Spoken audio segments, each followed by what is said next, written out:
दोस्तों नमस्कार। मेरे वीडियो अच्छी लग रही है ना, तो फिर सब्सक्राइब क्यों नहीं करते? प्लीज सब्सक्राइब जरूर करें। हिमाचल की पहाड़ियों के बीच बसा एक छोटा सा गांव आजाद नगर। यह गांव एक अनोखी शांति से भरा हुआ था, जहां के लोग मिलजुल कर रहा करते थे। गांव की आबादी बहुत कम थी, पर लोग खुश और संतुष्ट थे। लेकिन इस शांति के पीछे एक गहरा रहस्य छिपा हुआ था। लेकिन इस गांव के बाहर एक ऐसा स्थान भी था जिसे सुनकर ही लोगों की रूह कांप जाया करती थी। गांव के बाहर घने जंगल के बीच एक पुरानी टूटी फूटी हवेली थी। यह हवेली कलावती नया साल मनाने की तैयारी कर रही थी। तभी पति पत्नी कलावती और रामचंद्र के बीच पार्टी में जाने को लेकर घमासान लड़ाई होती है। अरे क्या है, तुमको चैन नहीं है? जो मेरा खून पी रखा है, सो लेने दो। अच्छा जी, उल्टा चोर कोतवाल को डांटे। एक तो पार्टी में लेकर नहीं जाना चाहते हो, मुझे ही डांट रहे हो। अरे मैं डांट नहीं रहा, समझा रहा हूँ। लड़कों का पार्टी में तुम जाकर क्या करोगी, लेकिन तुम समझने को तैयार ही नहीं। तो मैं क्या करूँ? मुझे गुस्सा मत दिलाओ, वरना मैं तुम्हारे गुर्दे लाल कर दूंगी। नहीं ले जाऊंगा। क्या बिगाड़ लोगी? ठहरो जरा, अभी आकर बताती हूँ। कलावती जोरदार लात मारती है, जिससे बेचारा रामचंद्र जमीन पर फैल जाता है। दोनों में चिल्लम चिल्ली सुनकर उनके पड़ोसी रोहन और मोहना आ जाते हैं। अरे भाई क्या बात है, तुम दोनों आज के दिन भी लड़ाई कर रहे हो? आज पुराने साल का आखिरी दिन है, राजी खुशी बिता लो। अरे मैं तो चुपचाप बैठा था, तुम्हारी भाभी मेरा खून पी रही है। अरे कलावती भाभी, क्यों बेचारे मेरे दोस्त को परेशान कर रही हो? थोड़ी तो लाज रखो। और तू रामचंद्र, चल मेरे साथ, हमारे दुनिया में नए साल की पार्टी चल रही है। थोड़ी सी जो पी लिए, चोरी तो नहीं की है। वसीला हो रानो जंबालो, कोई हमको रोको, कोई तो संभालो, कहीं हम गिर न पड़े। अरे हम तो गिर पड़े भाई। अरे रोहन देख सामने कौन है यार, उठ जल्दी, तू तो गिर पड़ा यार। गंभीर होकर कहा, बेटा वह लड़की इंसान नहीं लगती, वह आत्मा हो सकती है। यह घर भी वीरान था और यहाँ कई पुराने रहस्य छिपे हो सकते हैं। तुम्हें सतर्क रहना चाहिए। अब मेरी बारी है, मैं किसी को नहीं छोड़ूंगी। अगले दिन फिर से चुड़ैल के रूप में आधी रात को उसी जगह घूमती है जहाँ उसकी मौत हो जाती है। का चुड़ैल वाला भयानक चेहरा होता है, वह यहाँ वहाँ भटक रही होती है। उसके बाद वहाँ जो भी आता, उसकी आत्मा को उसमें कैद कर लेती। अरे शाम होते ही मैं तो घर से निकलना ही बंद कर देती हूँ। मुझे इतना डर लगने लगा है कि मैं खुद का चेहरा आईने में नहीं देख पा रही हूँ। गांव के लगभग लोगों के बाल झड़ चुके हैं, वो गंजे हो चुके हैं। और आप तो जानती है, हर अमावस्या को 2 लोग मारे जा रहे हैं।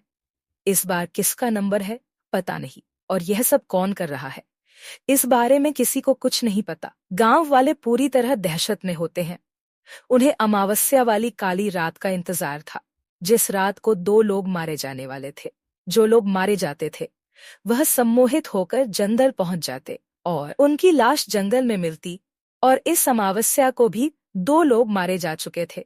बस बहुत हुआ, अब तक गांव की 4 लोगों की 2 अमावस्या में मौत हो चुकी है। और हम हैं कि अगली अमावस्या का इंतजार कर रहे हैं कि अब कौन 2 लोग जाएंगे। कैसे मूर्ख हैं हम। अरे तो तुम ही बताओ, क्या करें जब हमें पता ही नहीं है ये सब कौन कर रहा है और क्यों कर रहा है। तो हम क्या कर सकते हैं? मुझे इतना तो पता हो चुका है कि ये किसी जंगली जानवर या इंसान का काम नहीं, बल्कि कोई भूत प्रेत का साया ही ये सब कर रहा है। कोई चुड़ैल या भूत, लेकिन वो ऐसा क्यों? इसके बारे में एक ही आदमी बता सकता है, वो है भूतेश्वर तांत्रिक बाबा, जो जंगल की उस काली गुफा में रहते हैं। हम सभी गांव वालों को वहां जाना चाहिए। अगर ये किसी भूत चुड़ैल का काम है तो सामने आ जाएगा। गांव के लोग बात कर ही रहे होते हैं कि तभी वहां गोलगप्पे वाली आती है। गोलगप्पे ले लो, खट्टे मीठे लजीज गोलगप्पे, बच्चों से लेकर बूढ़े तक खाए, और जो ना खाए वो तो बस पछताता ही जाए। 1 मिनट, अब तक कुछ लोग भी हैं जिनके बाल अभी भी वैसे के वैसे ही हैं, और जिस किसी ने इस गोलगप्पे वाली के गोलगप्पे खाए हैं उसके ही बाल झड़ रहे हैं।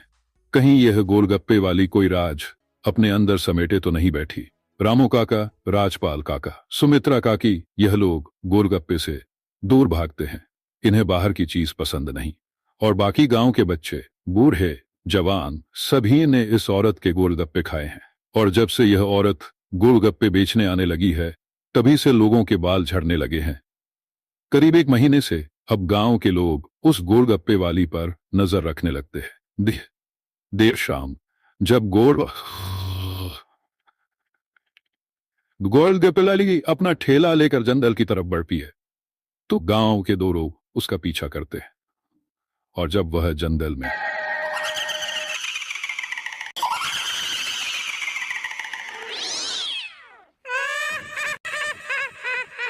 दिसंबर 12-15 की शुरुआत होने के साथ साथ ठंड भी बढ़ने लगी और इसी के साथ वासेपुर के लोगों की चिंता भी बढ़ने लगी, क्योंकि इस गांव में पूरे वर्ष ठंड पड़ती थी, लेकिन इन 3 महीनों में सबसे भयंकर ठंड होती थी। लालू भैया जल्दी जल्दी चलो, वापस भी आना है। शाम का हाल तो जानते ही हो। हाँ जानता हूँ, यह 3 महीने वासेपुर के लिए नरक के समान हो जाते हैं। वासेपुर के लोग केवल ठंड से ही परेशान नहीं थे, बल्कि उनकी दूसरी समस्या गांव में रहने वाला तिवारी जैसे लोग से है।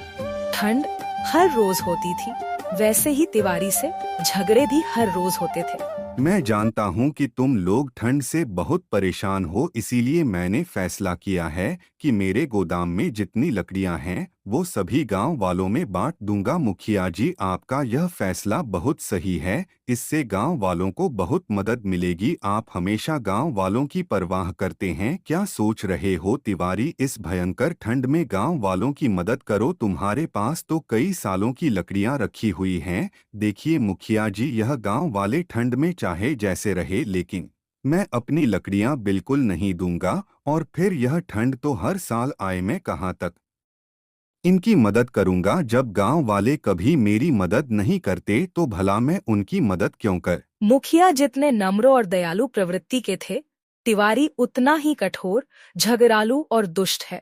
एक दिन अपने घर के बाहर पेड़ के नीचे बैठा था। अचानक उसे डरावनी हंसी की आवाज आ रही थी। तिवारी इधर उधर देखता, लेकिन उसे कुछ भी नहीं दिखता। अरे, ये मेरे मन का डर है। तिवारी फिर पेड़ के नीचे बैठ जाता है। फिर से उसे वही डरावनी हंसी की आवाज आती है। तिवारी बहुत डर जाता है। तभी तिवारी की नजर मुखिया जी पर पड़ती है। अरे इतनी ठंड, बाहर अकेले बैठे, क्या बात है? कुछ नहीं मुखिया जी, कुछ अजीब सी आवाजें आ रही थी। आपने सुना किया नहीं? मैंने कुछ नहीं सुना। तुम अकेले बैठे हो इसलिए तुम्हें ऐसी आवाजें सुनाई दे रही हैं। अच्छा, मैं चलता, अपना ख्याल रखना। ठीक है तिवारी। हाँ हाँ मुखिया जी। चुड़ैल घूम रही है, उसका कोई तो मकसद होगा, या वो लोगों को कुछ बताना चाहती हो। वो लोगों को कुछ भी बताना चाहती हो, लेकिन वो लोगों की जान भी ले रही है, और यह बिल्कुल सही नहीं है। अपने बेटों को संभाल कर रखना। मैं तो अपने बेटे को कह कह कर थक गई हूँ।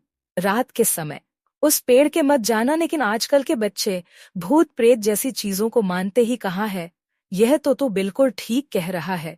एक हमारा समय था जब हमारे माँ बाप एक बार कह देते कि यहाँ नहीं जाना है तो हम हिलते नहीं थे, लेकिन आजकल के बच्चे सुनते ही कहाँ है। गांव के लोग उस पेड़ पर रहने वाली चुड़ैल के दहशत से डरे हुए थे, और वह अपने बच्चों को लेकर जाने से मना किया करते। अधिकतर बच्चे तो अपने माता पिता की बात मान लेते, लेकिन कुछ बच्चों को यह सब बकवास लगता था। इन्हीं में से अजय और नीलेश जो देर रात बाहर जाकर उस चुड़ैल को देखने का फैसला करते हैं। श्यामलाल काका ने कहा है कि उस पेड़ के पास नहीं जाना है, और तू कह रहा है उस पेड़ के पास चले।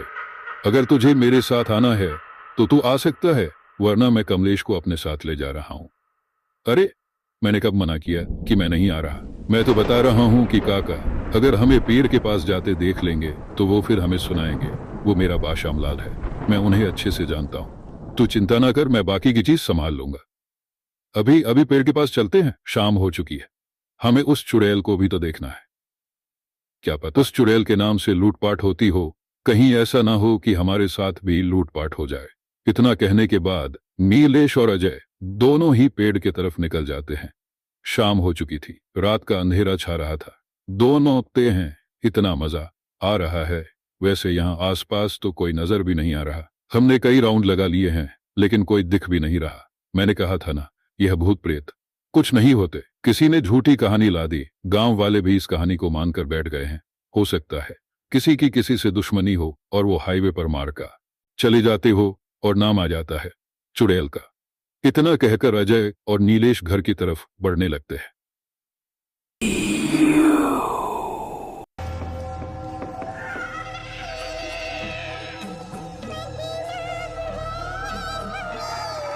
रात के करीब 11 बज चुके थे। जंगल एकदम सुनसान था,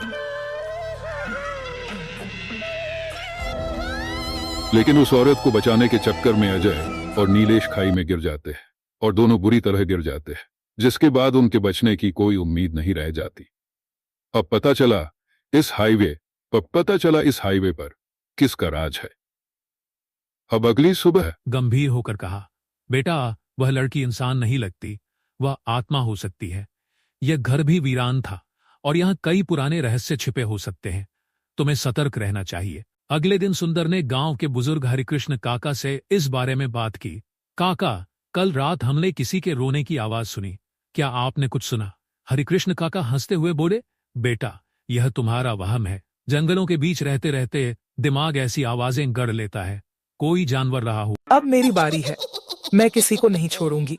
अगले दिन फिर से चुड़ैल के रूप में आधी रात को उसी जगह घूमती है जहां उसकी मौत हो जाती है। का चुड़ैल वाला भयानक चेहरा होता है। वह यहाँ वहां भटक रही होती है। उसके बाद वहां जो भी आता उसकी आत्मा को उसमें कैद कर लेती। कोई मुझसे बच नहीं पाएगा। मैं किसी को भी नहीं छोड़ूंगी। सब ने मेरे साथ बुरा किया। ये बंगला सही नहीं है। मैंने अपने कानों से उस औरत की आवाज सुनी है। चुप करो यार भाई, मैं भी वही था, तुम भी वही थे, तो उस औरत की आवाज सिर्फ तुम्हें क्यों सुनाई दी? मेरे कानों में क्या हड़ताल हो गई थी? हाँ शट।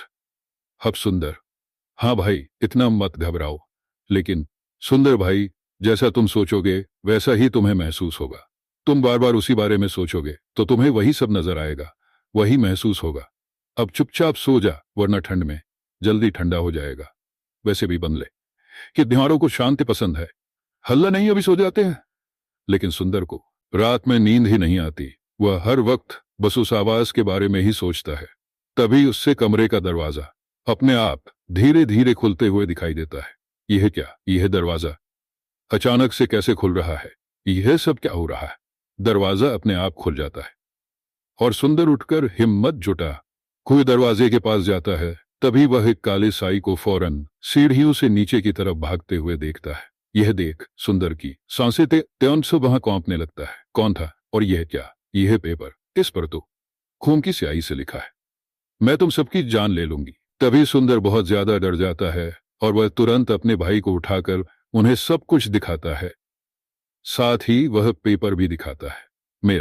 मेरा यकीन कर भाई, मैं झूठ क्यों बोलूं भला? मैंने सच में किसी सफेद साड़ी में सीढ़ियों से नीचे की तरफ जाते हुए देखा है। वो गाना गा रही थी। लेकिन विजय सुंदर की बात पर यकीन नहीं करता और सुंदर उस चुड़ैल के पीछे पीछे चला जाता है और उसी भूतिया हवेली में गिर जाता है। अगले गांव वाले बहुत परेशान हो जाते हैं। तभी वहां डरावनी आवाज आती है।